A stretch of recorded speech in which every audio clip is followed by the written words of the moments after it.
Hello everyone, उम्मीद करता हूँ आप सबकी तैयारी से चल रही है। और जो लोग गेट और ईएससी के लिए फोकस्ड हैं उनके लिए आज मैं बहुत इंपॉर्टेंट टॉपिक लेके आया हूँ। देखिए, नेगेटिव थॉट्स बहुत फ्रीक्वेंट हम लोगों के दिमाग में आते हैं और ये एक ऐसी चीज़ है जिस पे अगर कंट्रोल नहीं हुआ या फिर इसको हमने प्रॉपर तरीके से चैनलाइज नहीं किया तो हमारे लिए बहुत बड़ी प्रॉब्लम क्रिएट हो जाती है। और कहीं ना कहीं वो हमें जब सराउंड कर लेता है चारों तरफ से तो हम होपफुल बिल्कुल नहीं रह पाते हैं। और इस सिचुएशन से बचने के लिए आपके स्टार्टिंग की ही तैयारी के डेज में मैं कुछ फीड आपको देना चाहता हूं जो आप अपनी डे टू डे लाइफ में इंप्लीमेंट करेंगे और इन सब चीज़ों से दूर रहेंगे ताकि आपका जो फाइनल रिजल्ट है वो बहुत अच्छा आ सके। चलिए शुरू करते हैं और शुरू मैं करूंगा एक एग्जाम्पल से। फॉर एग्जाम्पल, आपने एक घर खरीदा है, आपकी फैमिली ने एक घर खरीदा है या फिर आपने नया घर बनाया है अपने किसी प्लॉट पे और आपका कोई बहुत ही क्लोज फ्रेंड है और ये क्लोज फ्रेंड आपके घर एक दिन आता है और बहुत सारा कूड़ा कचड़ा बैग में भर के लाता है। आपके घर की घंटी बजाता है और अंदर आने के बाद सारा कचड़ा आपके हॉल में फेंक देता है। अब आपका क्लोज फ्रेंड है तो आप क्या करेंगे? उसके साथ मारपीट तो होपफुली नहीं करेंगे, आप सिंपली उसे पूछ लेंगे मे बी कि आपने ऐसा क्यों किया है और मे बी आप अगली बार से ध्यान रखेंगे और वो सारा कचड़ा वहाँ से साफ कर देंगे। अब आपका फ्रेंड बदतमीजी उतर आता है और वो 4 दिन बाद फिर से वापस आता है, घंटी बजाता है और फिर से कूड़ा डाल देता है, तो आप क्या करेंगे?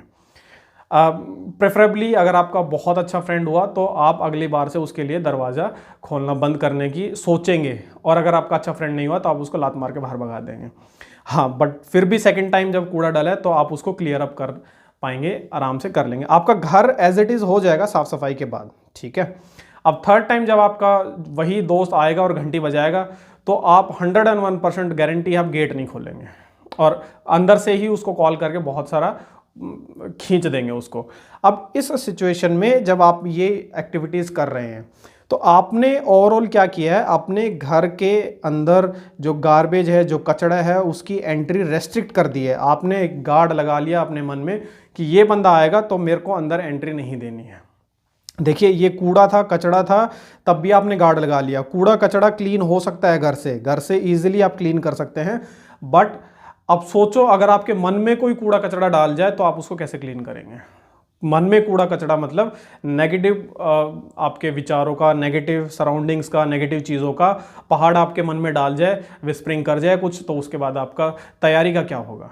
ठीक है, आगे देखते हैं। जो मेजर फैक्टर है जो नेगेटिविटी आने का है, जहां पे आपको लॉक लगाना है, वो सोशल मीडिया। सोशल मीडिया का जो एल्गोरिदम है वो कुछ इस टाइप से काम करता है कि जो इंसान देखना चाहता है वो उसी को वही दिखाता है। जिस डायरेक्शन में एक बार आपका थॉट प्रोसेस स्टार्ट हो गया उसी डायरेक्शन में आपको चीज़ें दिखाता है। अगर यकीन ना हो तो आप अपने आसपास के किसी ऐसे बंदे से बात कर लेना जो आईटी कंपनी में डेटा एनालिस्ट हो, ठीक है। और डेटा एनालिस्ट ये सारी चीज़ें बता देता है क्योंकि उनकी कस्टमर कंपनीज जो होती हैं वो डेटा बेसिस पे हर चीज़ निकालती है। आपने कोई चीज़ सर्च करी है गूगल पे या कहीं भी, आपने मान लो नेगेटिव चीज़ सुनी कि पीएसयूज़ की वैकेंसीज कम हो रही है, वही चीज़ आपने गूगल पे सर्च कर ली और वो चीज़ अगर आपने सर्च कर ली तो आपको रिपीटेडली सारे सोशल मीडिया से उसी टाइप की पोस्ट आएंगी जिसमें पीएसयू वर्ड हो और रिड्यूस्ड वैकेंसीज के उसमें टैग्स हों। तो आपको लगेगा सिर्फ दुनिया में ये ही चल रहा है। और अगर यकीन ना हो तो आप अपना फ़ोन का यूट्यूब खोलो, अपने फ़ोन का फेसबुक या जो भी सोशल मीडिया जिसमें एड्स आती हो वो चीज़ खोल लो और आप एक ऐसे इंसान का खोलो जो इंजीनियरिंग बैकग्राउंड से बिलोंग ना करता हो, तो आपको उसमें जो अवेलेबल एडवर्टाइजमेंट है उसमें ज़मीन आसमान का डिफरेंस नज़र आएगा। वो बंदा जो भी करता होगा ना उसके सजेशंस में वही चीज़ें आ रही होंगी, ठीक है। बेस्ट एग्जाम्पल आप यूट्यूब खोल के देख लें, ठीक है। चलिए, नेक्स्ट जो इंपॉर्टेंट चीज़ है कि आप पॉजिटिव रहें, इसकी क्या गारंटी है, ठीक है।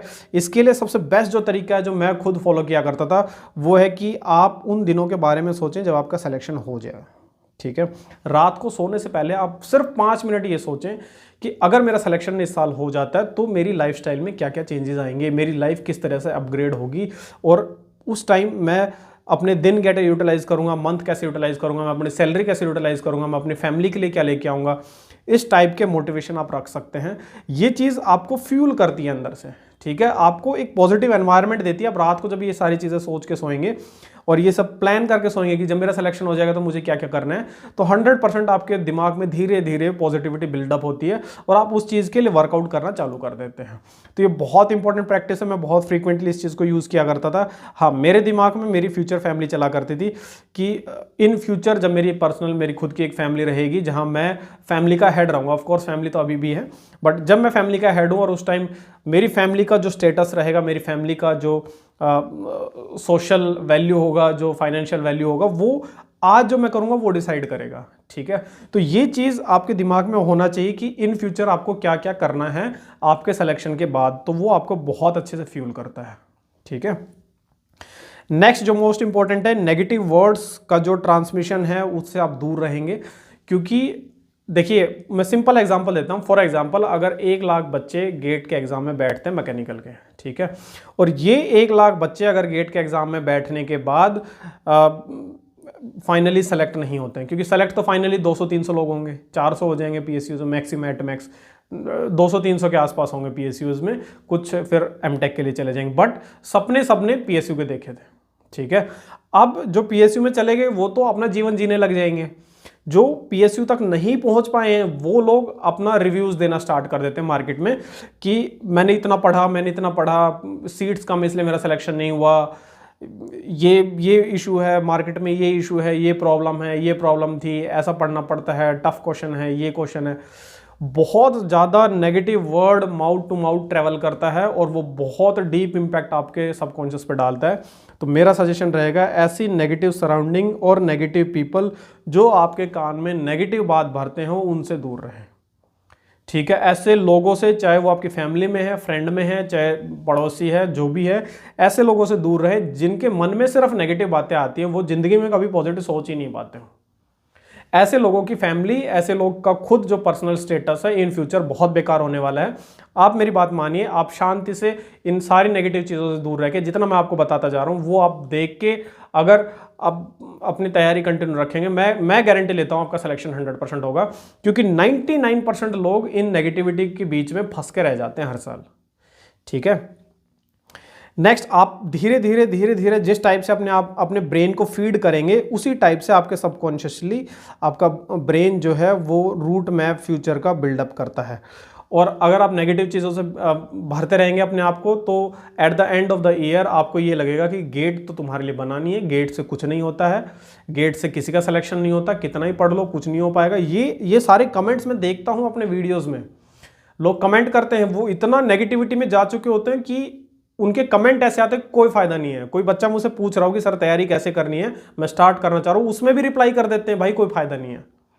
मतलब आपका खुद का एक्सपीरियंस बहुत बुरा रहा है तो आप दूसरे को भी डिमोटिवेट कर देंगे। तो ऐसी चीज़ों से दूर रहना है, अपने ब्रेन को अच्छे से फीड करना है, जो आपके सराउंडिंग में अच्छे लोग हैं उन्हीं के कांटेक्ट में रहें।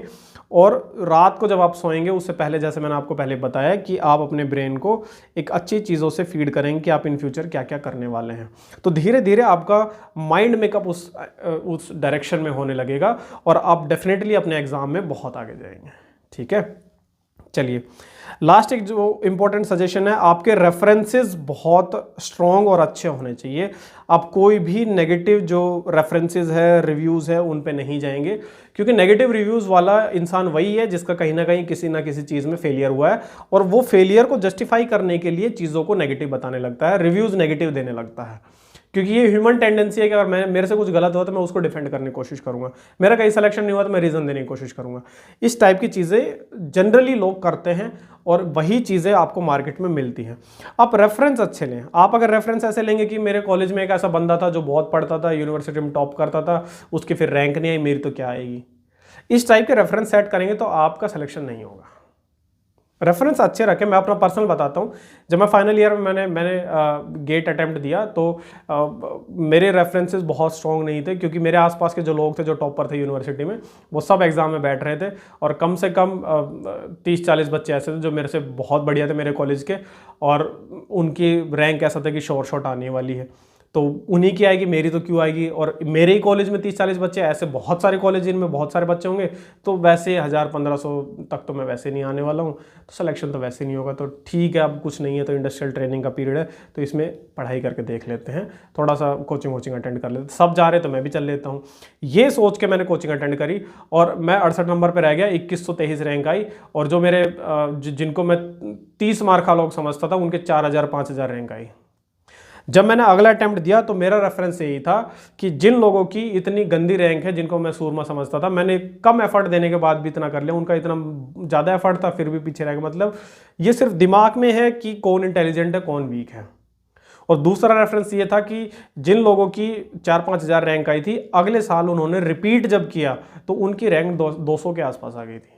तो मेरे दिमाग में ये था कि जब मैंने लाइटली लिया एग्जाम तब मेरी रैंक 2123 आ गई है। इन लोगों ने खूब एफर्ट मारे तब इनकी 4000 आई, अब दूसरी बार फिर से रिपीट करके एफर्ट मारे तो 200 आई। अब मैं एक बार गलती से एफर्ट दे दूंगा तो मेरी तो 100 से नीचे आ जाएगी। ये रेफरेंस मैंने नेक्स्ट टाइम जब तैयारी करी तो बहुत अच्छे से मैंने पॉजिटिवली लिया और उसका रिजल्ट भी आया।